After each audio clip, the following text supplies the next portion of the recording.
काय नाव काका तुमचं? माझं नाव गौरीशंकर शंकर स्वामी. अच्छा, कुठून आलात काका तुम्ही? किती दिवसापूर्वी पॅरालिसिस झालं? दीड वर्ष. अच्छा. कोणत्या साईडने झालं काका? त्याच्यासाठी कुठे उपचार घेतले? उपचार वगैरे घेतले. पहिल्याच्या स्थितीमध्ये आता काय? पहिल्याच्या स्थितीमध्ये त्यांना पाय प्रॉपर उचलता येत नव्हता आणि हाताला पण प्रॉपर असं मुवमेंट होत नव्हती त्यांची. प्रॉपर चांगली मुवमेंट होत नाही, पायाची चांगली मुवमेंट झाली आणि बोलण्यामध्ये पण चांगल्यापैकी फरक पडलेला. पहिले असं बोलायला वगैरे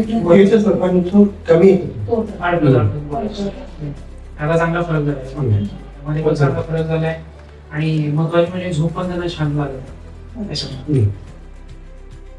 बाकी आमचे उपचार वगैरे कसे वाटले?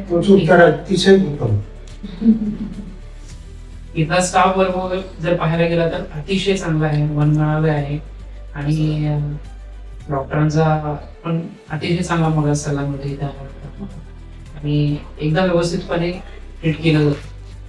आणि जर कोणाला इथं यायचं असेल तर तुम्ही अवश्य जरूर भेट द्या आणि इथं आल्यानंतर तुम्हाला जरूर याचा रिझल्ट मिळेल. जे कोणाला जर झालेलं असेल तर त्यांनी इथं अवश्य भेट द्यावी, व्हिजिट करावी, इथे येऊन 10 दिवसाची ट्रीटमेंट घ्यावी आणि ट्रीटमेंट घेतल्यानंतर तुम्हाला त्यांचा रिझल्ट मिळेल. बाकी आपले बीकेटी उपचार कसे वाटले? उपचार पद्धती छान आहे आणि आधुनिक पद्धतीने पण इथं त्या पद्धतीने पण काही इम्प्रुव्हमेंट पण आहेत. काही म्हणजे तुमचं अजून इथं नवीन हॉस्पिटल पण उभारण्यात येत आहे, म्हणजे इतकी जे त्यांची चांगल्या पद्धतीने आहे. आणि महत्वाचा मुद्दा म्हणजे काय आहे की याच्यामध्ये तुम्ही अशा पेशंट्सला तुम्ही म्हणजे उभं करताय की जे पूर्णपणे खचलेले आहेत, म्हणजे ही एक फार मोठी गोष्ट. त्याला एक नवीन आशेचा क्षण नवीन जगण्याची आशा मिळते त्याच्यामध्ये. आणि त्यात इतके जुने पेशंट असतात त्यांना इतकं छान दिसत. आणि आम्ही पाहिले वेगवेगळ्या पद्धतीचे पेशंट्स पाहिले, आमच्यापेक्षा सुद्धा अतिशय बिकट कंडिशन मध्ये असलेले पेशंट्स या ठिकाणी पडले, ते सुद्धा रिकव्हर झालेले. आम्हाला म्हणजे अतिशय चांगलं वाटलं.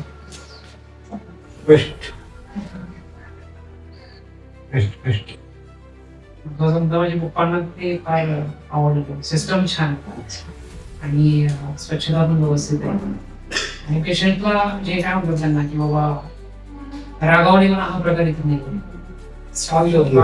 आणि त्यांचं कौतुक करावं तिथं अतिशय चांगलं. ठीक आहे. ठीक आहे.